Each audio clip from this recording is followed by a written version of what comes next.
Hi అండి. నమస్తే. Welcome to అమ్మాయి లోకం. అందరూ ఎలా ఉన్నారు? నేనైతే చాలా బాగున్నాను. మీరందరూ కూడా బాగుండాలని మనస్ఫూర్తిగా కోరుకుంటున్నాను. ఇవాళ మన రెసిపీ వచ్చేసి బియ్యం పిండి, పచ్చి కొబ్బరితో చాలా టేస్టీగా ఉండే కప్ కేక్స్ అనమాట. ఎలా చేయాలో చూద్దాం. స్కిప్ చేయకుండా చూడండి. ఫస్ట్ కడాయిలో వచ్చేసి మనం ఒక కప్పు బియ్యం పిండి తీసుకున్నాం. ఇది షాప్‌లో కొన్న బియ్యం పిండేనండి. దీన్ని మనం లో ఫ్లేమ్‌లో పెట్టుకొని ఒక నిమిషం పాటు ఫ్రై చేసుకుందాం. ఇలా మిక్స్ చేసుకుంటా మనం ఫ్రై చేసుకున్నామంటే అన్ని పక్కల ఈక్వల్‌గా ఫ్రై అవుతుందనమాట పిండనేది.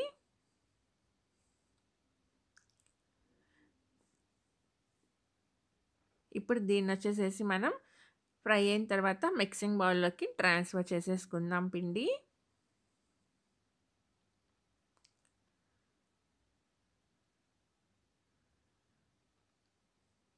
ఇది కొంచెం వేడిగా ఉంది కదా! దీన్ని ఆరనిద్దామండి ఈలోగా. దీనికొచ్చేసి ఒక కప్పు బియ్యం పిండి కోసం ముప్పావు కప్పు తరిగిన బెల్లం తీసుకున్నాము. ఒక అరకప్పు నీళ్ళు యాడ్ చేసుకుందాం.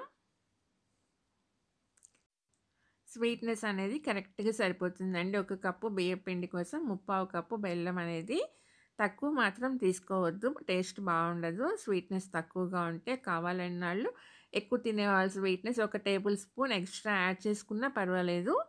మనకి బెల్లం పాకం ఏమీ రావాల్సిన అవసరం లేదండి. ఇలా కరిగితేనే సరిపోతుంది. స్టవ్ ఆపేసుకొని మనం ఈ వేడివేడిగా ఉన్న నీళ్ళని బియ్యం పిండితో పాటు కలిపేసుకుందాము.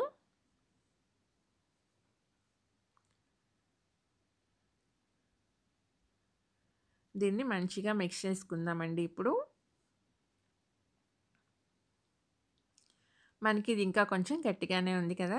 దానికొచ్చేసి మనం కడాయిలో 2 టేబుల్ స్పూన్లు నీళ్ళు యాడ్ చేసేసి, ఆల్రెడీ మనం బెల్లం కరగబెట్టాం కదా! దాన్ని తొలిపేసేసుకొని యాడ్ చేసుకుందాం.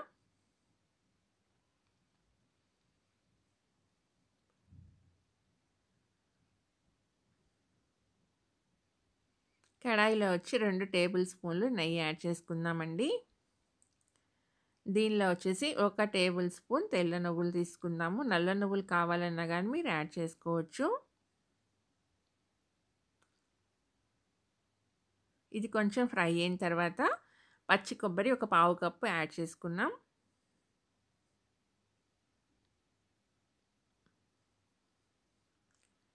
ఈ 2 మనకి మంచిగా ఫ్రై చేసుకుందామండి. ఒక 30 సెకండ్స్ పాటు ఫ్రై చేసుకుంటే సరిపోతుంది.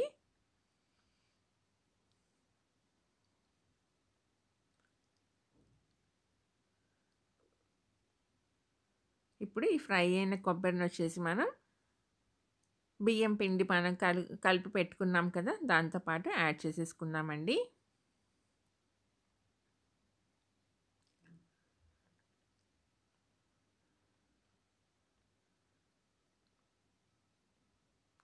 పచ్చి కొబ్బరి లేకపోతే మీరు ఎండు కొబ్బరినైనా నేరుగా వేసుకోవచ్చనమాట ఫ్రై చేయకుండాను. టేస్ట్ మాత్రం చాలా బావుంటుంది.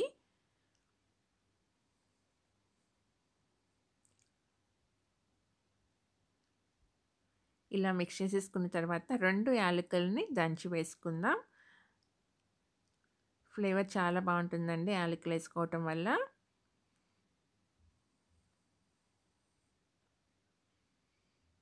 ఇప్పుడు దీంట్లో వచ్చి ఒక్క టేబుల్ స్పూన్ మళ్ళీ కొంచెం నీళ్లు వేసుకుందాము. ఎందుకంటే కొంచెం గట్టిగా అనిపిస్తుందనమాట కన్సిస్టెన్సీ.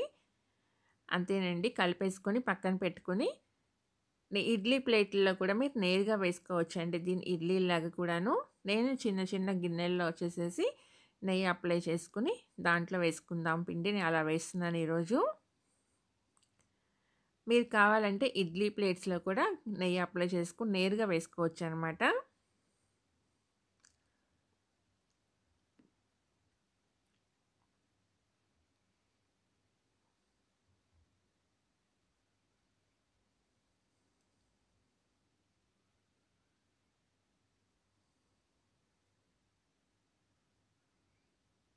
దీనిలో మరీ పైదాకా వేసుకోకుండా పిండి కొంచెం గ్యాప్ ఇచ్చుకొని వేసుకుందామండి.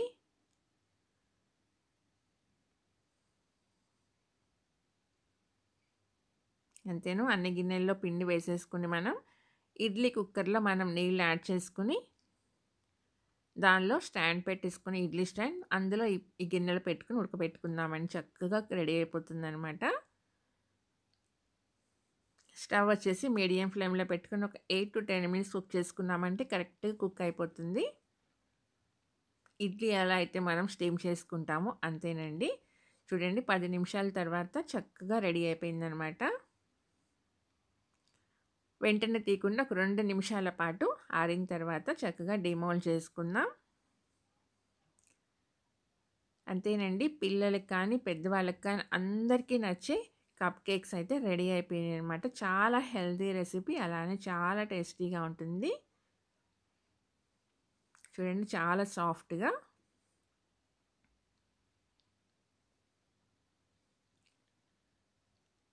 మీరు కూడా తప్పకుండా ట్రై చేయండి. మీకు ఎలా వచ్చిందో కూడా నాకు తప్పనిసరిగా కామెంట్ చేయండి.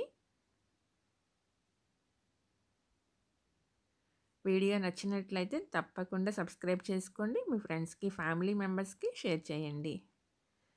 చూడండి ఎంత సాఫ్ట్‌గా ఉందో. అలానే చాలా టేస్టీగా ఉంది. Thank you for watching.